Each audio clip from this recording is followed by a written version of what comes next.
Hello ladies and gentlemen, Mr. G is here and I am back. At last, we are just few weeks away from the greatest gaming PC release ever. The magnificent GameCube is almost here. 4K 60 FPS console shattering gaming, sleek design and insanely affordable price. What else you can ask? Look guys, I'm just fucking with you.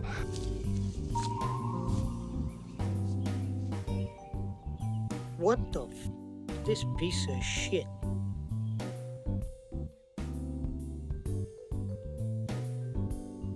Seriously speaking, this is one of the most disastrous hardware gaming announcements launches in recent memory. Worse than PlayStation 3 launch and probably worse than Xbox One launch. The reason why is that actually it was one of the most anticipated and most hyped gaming hardware launches PC gaming have ever seen, and it looked like another home run hit for the Valve. Until everything turned around 360 degrees and now it's becoming a disastrous meme. Yes, the almighty Valve Steam machines has fallen again on the second attempt, but it was all predicted on the writings of the wall. If you paid attention in the recent industry events or watched my video specifically regarding Steam Deck insane price increases. But nothing else hurt the Valve most than its own marketing department. 4K 60 FPS gaming, 70% better hardware specs than all of the gamers' PCs. I mean, some wild claims were provided by the Gabe's retarded marketing team, but in reality, we got this. 4K gaming at 60 FPS, and had they instead offered a more nuanced, 1080p on medium details, maybe high or ultra for older titles, and in some cases, you know what, 4K upscaling looks pretty darn good. I wouldn't even have to be talking about this. But now I have to go spelunking for what the heck Valve was talking about. And it seems like, for newer titles, what they meant was low settings with FSR set as low as ultra performance, which means we are upscaling from a mere 720p base resolution all the way to 4K Ultra HD. At these settings, alright, sure, all 5 of our games did hit averages that are comfortably above 60 FPS, but at these settings, all 5 of our games also looked pretty ugly. And there's more bad news. Even with 28 ray tracing cores, RT is pretty much a non-starter on this thing. This is true both for games where it's an option, like Cyberpunk, where we saw an average of 15 FPS at 1080p Ultra, and especially true for games that force its usage, like Indiana Jones or Doom the Dark Ages, where only one configuration we tested managed to consistently stay above 60 FPS. And that was the handheld one, right? Yep. Yikes. Yeah, some brutal shit right there. To add more salt to the wound, let me share some no-shit Sherlock facts with you to explain you why Steam Machine is a massive failure and why it cannot conquer your living room. Before we start, I just wanted to point out that I am not a Valve hater. I think Steam Deck was a revolutionary PC device, providing incredible performance for the aggressive pricing. And I love Steam Deck, but not the one with the new ridiculous prices, of course. But back to the topic. First of all, Steam Machine is weaker than Xbox Series X and PlayStation 5, as simple as that. Golden rule is that PC hardware is not equal to console hardware. PC have to be significantly more powerful than consoles to produce same performance and visuals in the equivalent games running on consoles. Why, you might ask? Simple answer is optimizations. Console games optimize for fixed console hardware and PC games are not optimized to any specific hardware, because PCs are all custom with custom components like dozen CPUs and dozen GPU variations, which is notoriously more time consuming and more costly to optimize for developers. This is why nowadays new games run like crap even on very powerful PCs, because simply they are not optimized to run well on PCs. Wait, Mr. G, you might scream to me. Steam Machine has 6 cores, 12-thread CPU, running almost 5 GHz and dedicated GPU with 8 GB of VRAM and 16 GB of RAM. That clearly is more than PlayStation 5 and Xbox Series X can muster, right? Well, the answer is yes and no. Indeed, Steam Machine CPU is more powerful than the current generation consoles, but only in a single core performance and not really faster in multi-core performance. Second, Steam Machine comes with a single channel 16GB of DDR5 RAM stick. Single channel RAM in 2026 living room gaming PC. It's absolutely wild stuff. PC enthusiasts like yourself knows that single channel PCs runs games worse than dual channel RAM equivalent gaming PCs. Of course, Steam Machine supports second slot of RAM and you could add extra 16GB of RAM, but with the current RAMpocalypse prices, good luck with that. Not adding two 8GB sticks and making dual channel configuration Valve made a crime against gaming community. I am pretty sure many YouTube channels will gloss over this topic, but don't be afraid, you reached the right channel for Steam Machine coverage. Nobody gets special treatment in this channel with biased paid content.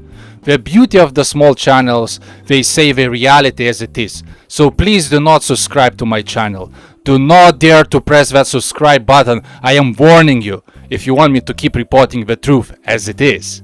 Third, the most limiting Steam Machine factor is pesantic GPU. It is mobile AMD RX 7600 series version of a GPU with a measly 8GB of VRAM. It is barely on par with PlayStation 5 GPU or Xbox Series X, and one gets destroyed by the much more powerful PlayStation 5 Pro GPU. And worst, the GPU is not upgradable. Groovy. Fourth, Steam Machine, it is a Linux PC basically, meaning it runs SteamOS. Going back to optimization topics, that means none of the games will be properly optimized for the Steam Machine, weak hardware, where Xbox and PlayStation 5 will benefit from the standard industry optimizations as primary game development hardware. From developers, squeezing every sip of the performance from the aging console hardware, so even PlayStation 5 and Xbox having only 16GB of VRAM/RAM shared memory, it will still provide better gaming experience, which Steam Machine only can dream about. Considering terrible state we are with PC gaming optimizations, this is definitely does not look good for the weekly Steam Machine future. Fifth is really one of the most ridiculous Valve marketing claims, is that Steam Machine is capable of gaming 4K 60fps, which is a straight out lie. Unless, of course, you're planning to play Morrowind from 2002 in 4K, yeah, or any game which is more than 10 years old, then yes, this claim is kind of true. If only all of us were buying expensive living room consoles to play 2015 games, yeah, but I digress. If you have been following PC hardware news in the last at least 2 or 3 years, you would know that having PC with 8GB of VRAM GPU will make you 1080p gamer at best. And there is no fairy tale magic happening with a Steam Machine here. 8GB of VRAM for GPU simply is not enough in 2026 for 1080p gaming, not even mentioning 1440p or 4K. Steam Machine is nothing else but mediocre 1080p gaming system. Good luck using upscaling on a new shiny PC console you just got, stretching native 720p or 1080p resolution on your 4K massive living room TV.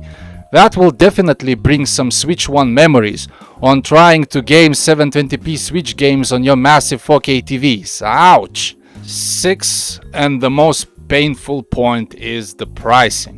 Valve announced Steam Machine will cost insane $1,049 or 879 British pounds for the measly 512GB storage. That's like what, 3 games you can fit? Groovy. Or insane $1,349 or 1,149 British pounds for the 2TB storage. Just to remind you, regular PlayStation 5 costs from $500 or 520 British pounds to PlayStation 5 Pro's $900, which is 790 British pounds. Ouch! Not only you get weak overpriced PC, but also you get the current generation consoles trashing it with a performance and price. Groovy. Not mentioning in 1 or 2 years we will get the next generation consoles. At that point, Steam Machine will be rotten. I mean, it's DOA already at this point. One more thing, Steam Machine does not even come with a controller. Yeah, you have to pay for controllers separately extra. I can see Sony CEOs are laughing their asses from the Steam Machine announcement. This is just going to boost PS5 sales no matter what.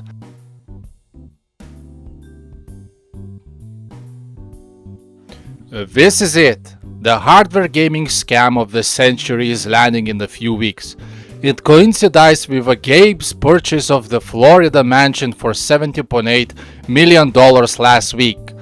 Can it be that this is his way to cover his mansion with a Steam Machine scam? Coincidence or not? At this point, any pre-built PC will be faster and cheaper for the same Steam Machine asking price. And if you're still screaming to me, Mr. G, but this is a small PC, well, who cares at this point? You can simply take your desktop PC and attach it to your living room TV, and you will have a Windows machine with a better specs and gaming performance for less price. So stop whining. Let me know your opinion in the comments section below. Also, please let me know if you're still going to purchase Steam Machine.